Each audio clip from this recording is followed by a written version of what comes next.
Hello everyone, it's Shane Kanto, your Wasteland reviewer, and here's another great indie sci-fi small budget kind of film. We're in a great time for a lot of films like this, and this is Upgrade, and this is directed by Lee Wannell, sorry.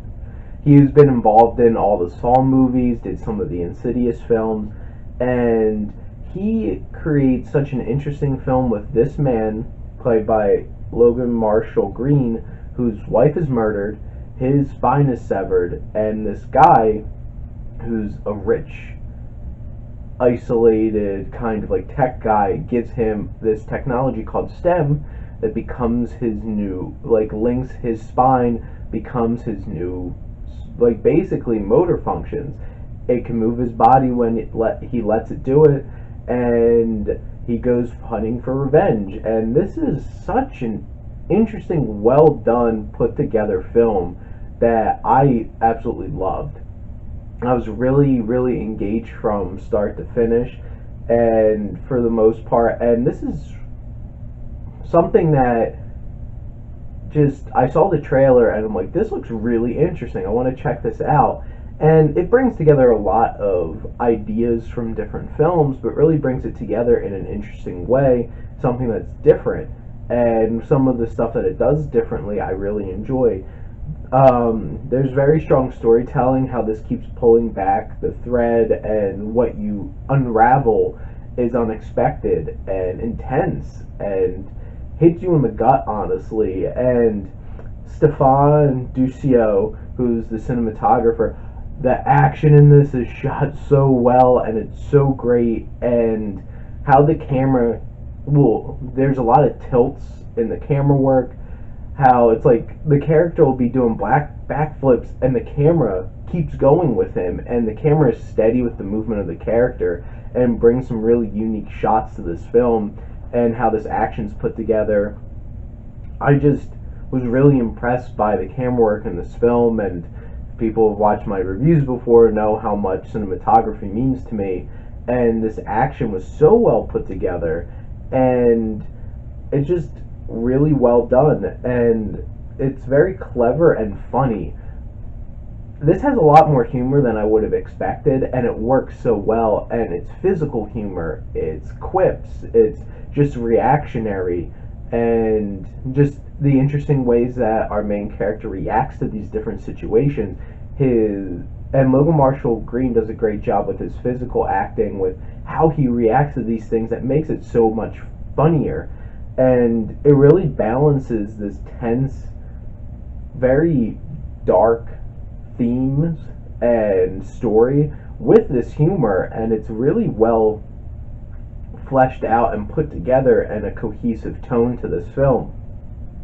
And it's very deep and thematic with what it goes after, ranging from how much should we trust in artificial intelligence, about what's better, reality or virtual reality. And like, some of the dialogue could be a little on the nose when it's talking about some of the themes, but the themes that actually introduce it brings these ideas in, and the story brings such an interesting idea to the table, and how it portrays it through characters and through actions and through plot points is very interesting. The cop in this is a full representation of this analog age, and not wanting to give up on that, and not trusting technology, and that's an interesting thing that this film takes into place.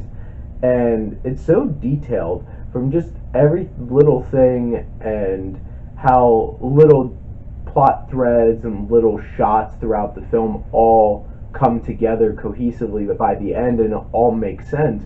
Throughout some of the film, you're like, why is this here? It all makes sense by the end, and that is such a great thing that it does with its story. And Logan Marshall Green, I did not like in Prometheus. I'm like, why did they get cheap man's Tom Hardy? Where's Tom Hardy? Why isn't Tom Hardy in this movie? But the more I see him, and in this film, he does such a fantastic job. He hits it emotionally.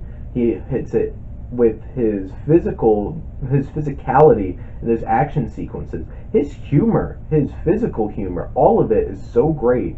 And he really, really makes this film work the way that it should. And Simon Maiden, who does his best HAL 9000 impression for STEM, our technology in this film, I thought he did a really good job voicing that character and making it really creepy and eerie on the same level. It felt like somewhere in between HAL 9000 and Baymax, which sounds really weird, but maybe you'll get it if you watch the film. But and then for the negatives, a lot of the characters are flat and aren't super interesting besides our main character. And there could have been some more stuff done with some of those characters, but it's just like some of them are just evil, some of them are like the cop that I mentioned before feels a lot more like a thematic device instead of an actual character. But then Harrison Gilbertson, who plays his tech guru, I didn't like his performance. I thought it was off-putting and just not much there.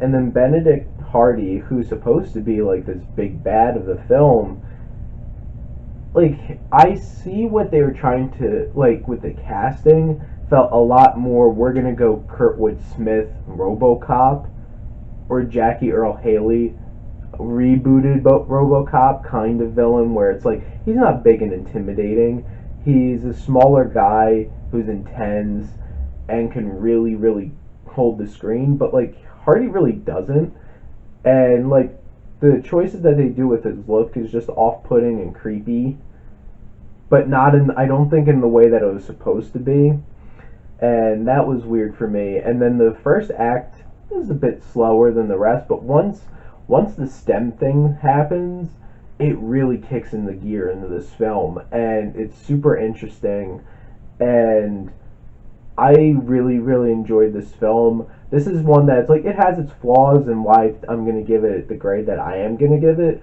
but this is something that I'd love to watch over and over and over again, and I totally am, because this I'm getting on Blu-ray, but I'm going to give Upgrade an A-.